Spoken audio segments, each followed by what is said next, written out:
I like Canada, and not just because I've lived there. It's an interesting place, kinda similar to its southern neighbour, but also very different from it.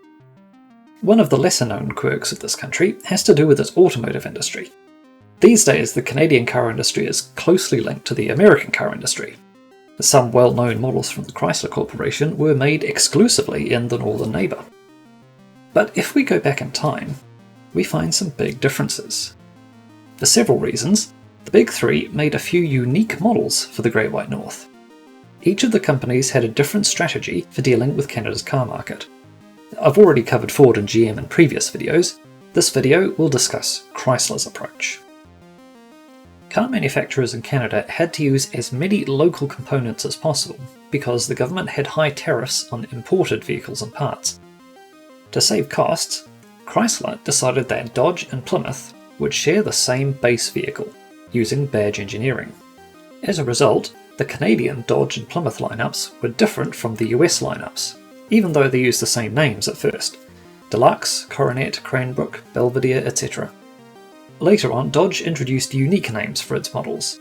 So, in the mid-50s, Dodge in the States had the Coronet, Royal and Meadowbrook, while Dodge in Canada offered the Crusader, Regent and Mayfair, all based on Plymouths. Meanwhile, Plymouth kept the same names in both markets. Around this time, Chrysler had an idea to make Canadian Plymouth and Dodge cars more distinct. Take the front end from an American Dodge, put it on a Plymouth body, and voila! Canada now had a new Dodge model without the expense of making a unique body. Since these cars used a mix of Plymouth and Dodge components, they got the nickname Plodge. The first of these roadside mixes was the Dodge Crusader, based on the Plymouth Cambridge, and the Dodge Regent, based on the Plymouth Cranbrook, from 1951. In 1953, they were joined by the Mayfair, based on the Cranbrook Belvedere. The next year, Plymouth changed all of their model names. The Cambridge became the Plaza, the Cranbrook became the Savoy, and the Belvedere became its own model, although they were basically the same as each other since a model name was a glorified trim level back in those days.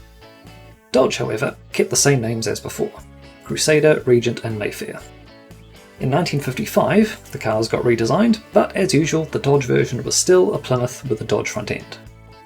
In 1957, the lineup got an all-new generation, and Dodge Canada now offered the Custom Royal in their lineup. Notice that it has a different body style from the others. The Custom Royal was a US import.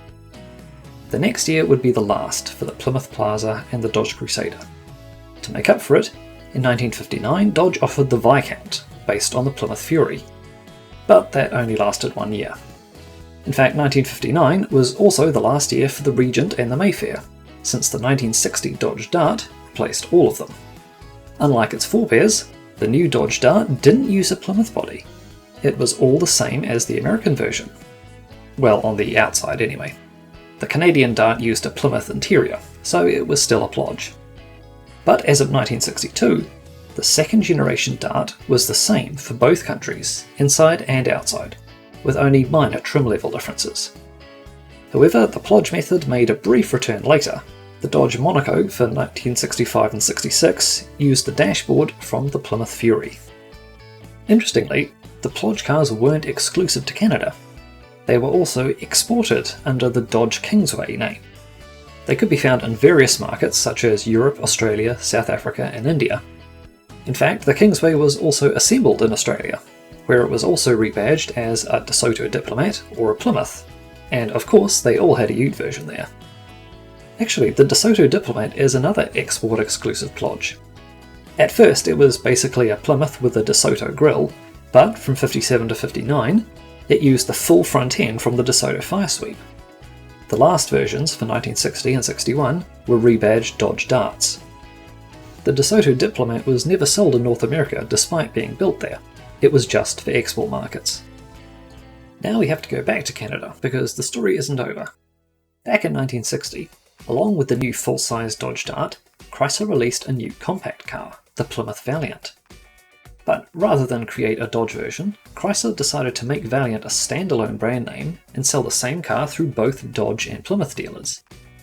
The Canadian Valiant was originally a rebadged Plymouth Valiant, but in 1963 the Dodge Dart got downsized into a compact, and the new Valiant was now a Dart with the front end from a Plymouth Valiant, becoming a true Plodge. In 1964, the logo changed from red and blue to red and white, but only on the outside. The steering wheel still had the red and blue logo for some reason. In 1965, the Valiant became a fully rebadged Dodge Dart.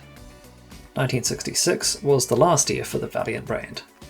Due to the Auto Pact, from 1967 Chrysler merged its lineups on both sides of the border, so the American Dodge Dart and Plymouth Valiant were now sold in Canada mostly unchanged. And so Canada's line of Plodge cars came to an end. However, the Valiant name continued overseas.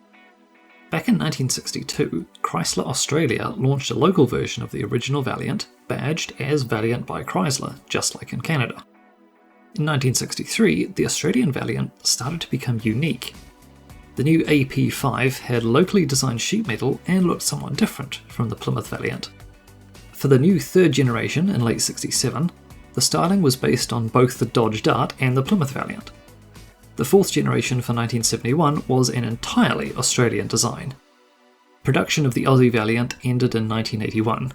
I can't cover the whole story here because there's enough history for an entire video, and I'm trying to focus on the Canadian market. Back in Canada, Chrysler still had some exclusive models in its truck lineup. As mentioned in my Ford and GM videos, the Big Three split their Canadian dealer networks in two back in the 40s. Fomoco had Ford and Lincoln Mercury, the General had Chevrolet Oldsmobile and Pontiac Buick GMC, and the Pentastar had Dodge DeSoto and Chrysler Plymouth Fargo. The Fargo brand sold trucks and heavy vehicles, like GMC. Fargo left the US market in the late 1930s and was replaced by Plymouth, but in Canada, the Fargo name stuck around on rebadged Dodge trucks. Much like GM, who sold the same trucks under the Chevrolet and GMC names, and Ford, who sold Ford and Mercury trucks until the late 60s, Chrysler sold commercial vehicles using the Dodge and Fargo brands. Canadian Fargo offered all the light-duty and heavy-duty pickups that Dodge offered.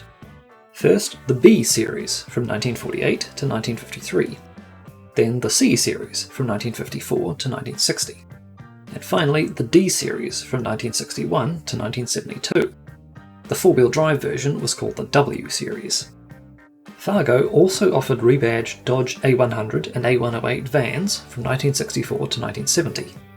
The new B Series van replaced it the next year, with Fargo offering both the tradesman and sportsman models. Fargo's last year on dealer lots was 1972, and after that, all commercial vehicles in both networks were Dodge branded. The Fargo name had also been used overseas. It appeared on trucks in various markets, parallel with the DeSoto name. But like in Canada, the Fargo brand disappeared worldwide in the 70s when Chrysler sold its European branch to PSA, who now own all of Chrysler through Stellantis. However, there was one exception. In 1978, Chrysler sold its Turkish joint venture, Askan, to the local partners, and they kept using the Fargo and DeSoto names on their own trucks for many years. Due to financial troubles, Askan stopped making heavy trucks in 2011 and went bankrupt 4 years later. The last Fargo badge vehicle in the world was the 2015 Fargo Fora, a rebadged version of the LDV Maxus. Back in Canada, the original 5 Chrysler brands are down to 2, and the split dealer system is long gone. In fact, even Jeep is combined with Chrysler and Dodge into a single network.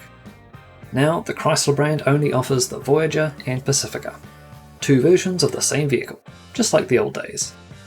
But, like the classic Plodge cars, both of them are made in Canada.